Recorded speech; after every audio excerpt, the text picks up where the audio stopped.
YouTube, salut les gars, c'est Mr. Price, j'espère que vous allez bien. On se retrouve pour une nouvelle vidéo. On a Kylian Hayes qui fait son retour dans la ligue. Ok, dans la ligue. Mais avant tout, n'oubliez pas de me rejoindre sur mon Telegram, les gars. Il y a plein de choses. Je vous balance mon quotidien, programme de détente, programme de skills, motivation, etc., etc. Il y a plein de choses. Donc, le lien est en description. N'hésitez pas à rejoindre. On est parti pour cette vidéo de Kylian Hayes qui fait son retour en NBA.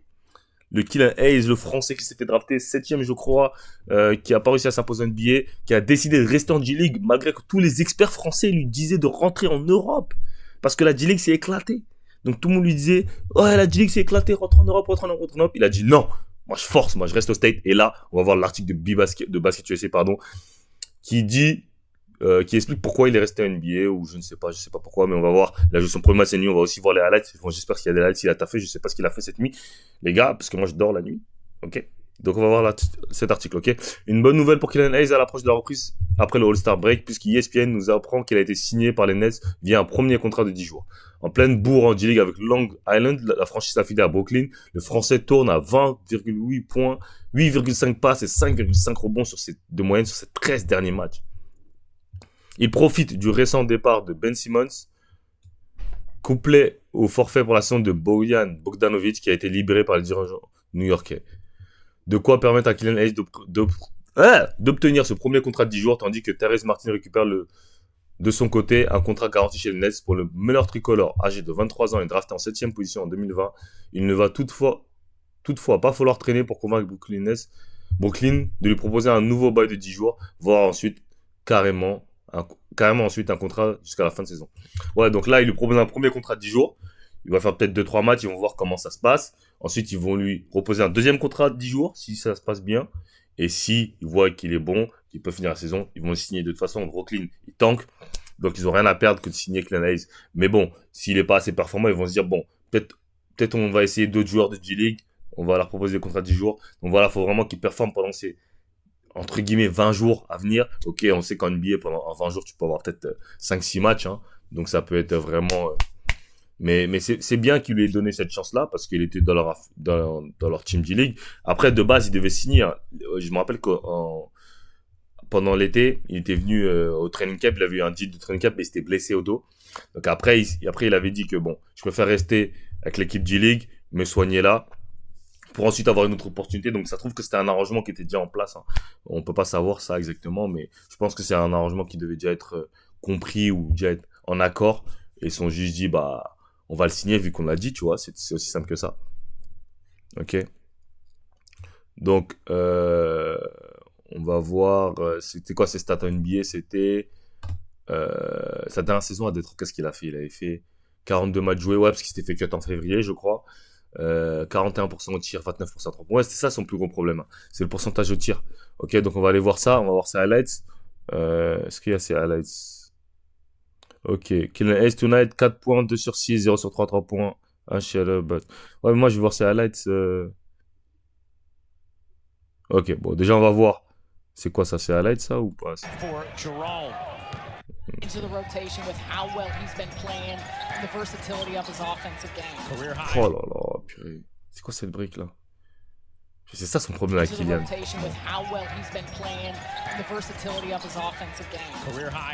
Ah, il y a eu faute peut-être. Peut-être il y a eu faute, je sais pas.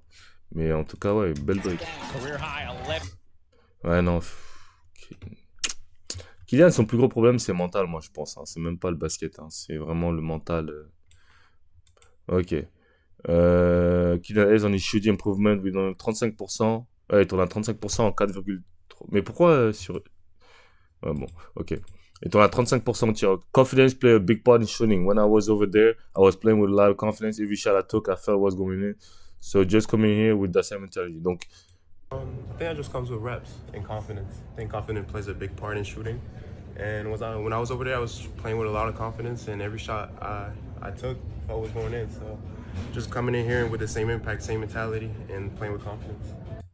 donc ouais, c'est ça le plus gros, la chose. Comme il dit, hein, c'est le plus important, c'est la confiance. Et lui, je pense vraiment que c'était ça son problème en NBA, c'est qu'il avait aucune confiance en lui. Après, je sais pas si c'est dû au fait qu'il travaille pas, ou au fait qu'il il a jamais été un bon shooter. Donc, voilà, tu peux pas t'inventer une confiance quand t'es nul, hein, dans un certain domaine. Donc, je sais pas. Mais en tout cas, il est de retour. Est-ce qu'il y a des stats? Est-ce qu'il y a ce highlights? Purée, il n'y a pas de ces highlights? Ok, first bucket at the Nets.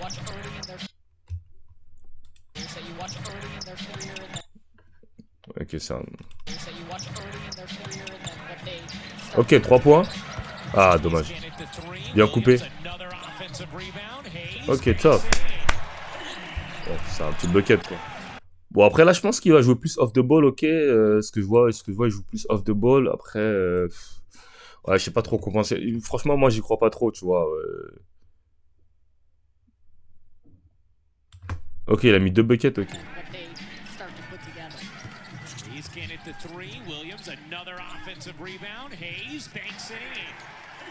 C'est quoi son deuxième panier? Flotteur. Ok, tough. Tough. Ouais, non, franchement, c'est comme ça qu'il va rester en NBA. Hein. Defense, essayer de mettre des paniers. Bon, voilà, après. Voilà. Là, ce sera plus comme avant. Il a plus de contrat garanti, etc. Donc maintenant, ça va être la guerre. Hein. Ça va être la guerre. Donc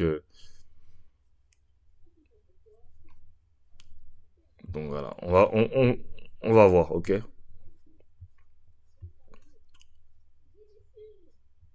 voilà. Ouais, ils ont signé, ouais. Purée, c'est chaud. Hein.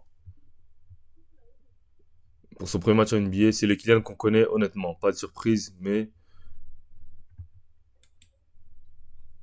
que c'est dur de jouer ton avenir sur deux trois matchs. Ah oui, mais c'est ça hein, aussi. Hein. Bah, il le joue pas vraiment sur deux trois matchs parce qu'il l'a eu.